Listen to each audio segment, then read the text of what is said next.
النبي محمد عليه الصلاة والسلام أعمال قارة جرتو بشر نوصية المامي وقوة وقوع علوس ترين كالوقات ترين ندى وقوع علوس كو ديس قوى رمضان ووضا قرنا يدين للسوم أيه وقرنا حيابا وقوع علوس بشر لقبتو حكم ده نبي محمد عليه الصلاة والسلام وبشو ملك الجبريل القرآن كلا دراسين جري ملك الجبريل باوي ماذا نبي محمد ملك الجبريل باوحي دراسيان كتاب قال إلى هذا الكيس إذا بشر تربيع علماء ضيلاتان وبلو قفك مسلم كي أحد حده إنه كتدبر إلهي كتاب كي سوفهمه إلهي محو نلشا كربه إنا صنعيه وآخر وثيقة سمدك سودكته وبنادم لغو صحية آخر هداية absolute value بنادم كان لغو تلقى لي نولشي سودر إنو كبلان قريستو كورن مدحوينا ودن كان أما رئيس الوزارة ودن هذا وراق وصدر تمالون والبعض آخر ده لكن ولي قانت فهمي حلو غورنيا قفت يرى خبل وحود مين بدو كانسة وراق أدي قدمت هذا كهرلسة وكو سودكتي وأدقعنت كويستو وولي قان أخري سورة فهميني إن القرآن ده فهمنا داية فاتحة إنه فهم وين مالو والبنات تضبي يتوجه آخرنا إذا النبي محمد عليه الصلاة والسلام بشوح مدنان جارسين شري القرآن كي آخرستيس القرآن كي درازينتيس ولذلك بقى علماء دي وين إذا مسلمين تعركم دي حتى علوم تكليلي شري ويشوجين شري إمام مالك ووسو حدن شري حديث كده بقى صدق ودقيو بعد عن بشتان علماء بدن با علمي كلودن شوجين شرتي وحي ورجل بشر وبشر القرآن آخرستيس بديان إمام الشافعي وحلا شيء هذا وحنا ننقه هويسنين إنه بيش اللي حدا جار قرآن كدمين شري صور نقلية إذا بيشاني وحكوا إننا وحلا جيابا إمامك جس كتكيان لينا هذا مساجد كسوة مساجد صلاة بدن هم حسن ما يه جس قرآن وكتكيان وحلينا قربي نبي محمد عليه الصلاة والسلام هبين بالصلاة قالي دبتنا الصحابي باوي ما وحشريس كحدا وكن دي النبي جبت كنيه أكو حدا دبتنا النبي عليه الصلاة والسلام فاتحة دي مركو كبحيبة البقرة بلعبة فحسي بيقولي ده كله بقول آيات ما لها سو آخري دونا وانا في البقرة دم بدم يبيوري ولا بقول يلي حسدتنا آيات ولا بتشي سيادرات البقرة دم بدم يبيوري هدنا البقرة مركا ودمينayay ee sidii bas dabada haddu rukuuci doona suuratu an-nisaa bilaabay buuri markaasuu yara dhameeyay buuri nabiga kaleey salaatu wasalaam kaasaan sidii buuri haddu iska rukuuci doona markaasuu Ali Imran dib ka bilaabay buuri hadana suuratu Ali Imran buu dhameeyay washan jisiya dheeraad ayuu hal ragca akhrinaya inta waxa ka mudan waliba wuxuu leeyahay aayad cadaab musoomarin la ilaahay buu ka magan galay meel tasbiix musoomarin la uu tasbiixsan yaani quraan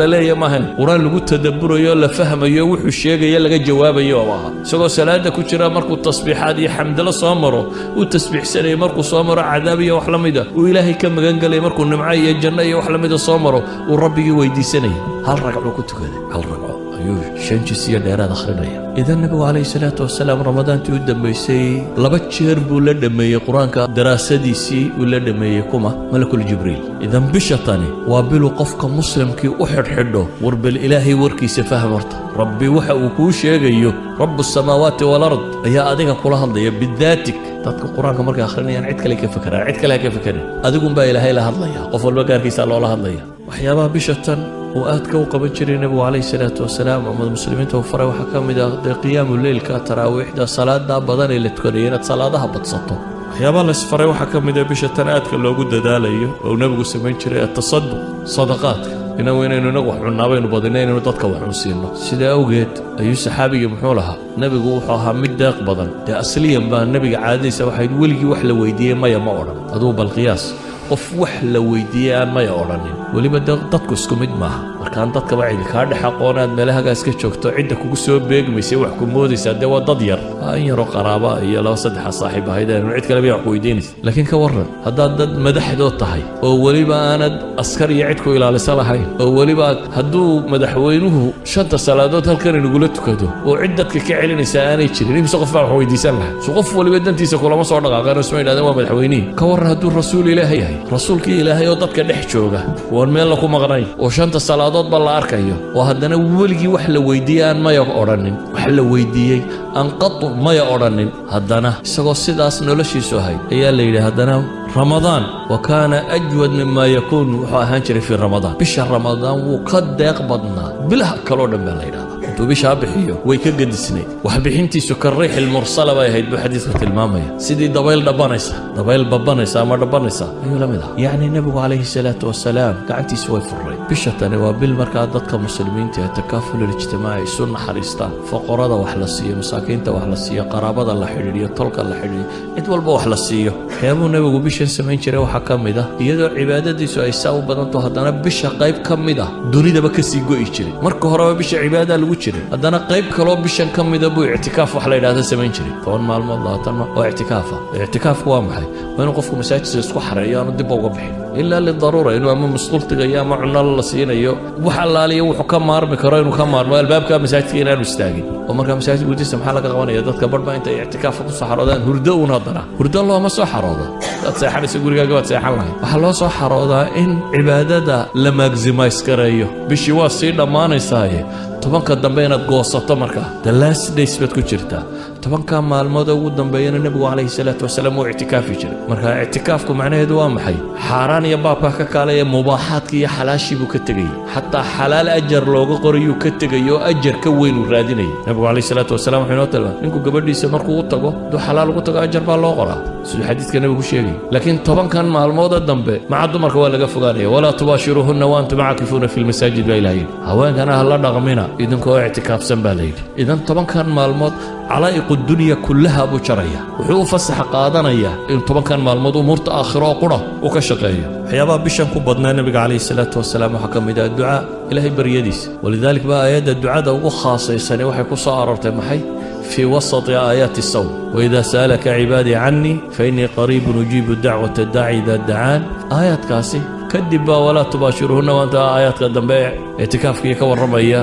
صومك آيات كي صومك كلنا وكور ريا إذا وحي نحدا وجرتا محي وحي نحدا وجرتا رمضانك ولذلك العلماء واحد هذا وأسطان tilmaamaysa khusuusiyada ay baryada ilaahay leedahay bishan gudaheeda daba ayuha alaxiba ilaahay wuxuuna leeyahay waan tasuumuu khayrun lakum in kuntum taclamuun kuwii cudurdaarka la siiyey ayaa haddana waxaa la yidhi wacala aladiina yutiiquunahu fidyatu طacaamu miskiin markii la yidhi ayaa haddana waxaa yidhi waan tasuumuu khayrun lakum in kuntum taclamuun adigoo cudurdaar haysta haddana waxaa la yidhi waan tasuumuu soonka idiin khayr badan haddaa wax garanaysaan baa ilaahayna leeyahy subxaana wa tacaala haddaba ayuha alaxiba warkaygu wuxuu ku kooban yahay bisha tan diyaargarowgeennu ha noqdo sidaynu ilaahay ugu noqon lahayn rabbi ugu xidhmi lahayn aakhiro ay u noqon lahayn taargetkeenna ugu weyn iyo saynu cadaabkeeda uga badbaadi lahayn janno ilaahay u weydiisan lahayn oo u geli lahayn bisha tani markaa ha noqoto daal badani waa inuu kaa muuqdaa oo ah faidaa faragta fansab ilaahay taacadiisa iyo cibaadadiisa inaynu ku daallo ee bil kaslaamnimo badan ay naga muuqato laziness bilaynu qaadna maaha bil dadku caajisa waan soomanay qof walba idhaa nafta ka sii baxdo ee waa bil aad u baahantahay waa tababarbaad gelaysaaye 11 biloodoo dambaad u sii sahay qaadanaysaa 11 horena dembigoodaad iska maydhaysaa waa bil aad u sii saha qaadanayso cafaariiddii waaweyneed ee abaalisadii baa lagugu soo dayn doonaa markay dhammaatay saad isaga celin lahayd haddaad traininka ugu sii jirtaa ibliisaanu dibkuugu duufsan lahayn iyo kooxdiisii idan haddaad bisha lafteedii dayacanto dee waad wada dayacmaysaa si awgeed buu nebigu wuxuu leeyahay man xurima khayruha faqad xurim ama uu aamin u leeyahay jibriil oo leh ninkay ramadaan u soo gasho fansalakh oo ay dhammaato walam yugfar lahu uu leeyahay afka ciidda ha daro nebi maxamedna waa aamiin leeyahay ilaahay waxaan ka baryayaa subxaana wa tacaala inta gaadha bishatan ee asiibtee ka faa'iidaysata ee ilaahay ugu dhowaata in rabbi inaga yeelo sala allahuma calaa muxamedin wala alihi wasaxbihi wasalam alxamdu lilah rabbi alcaalamiin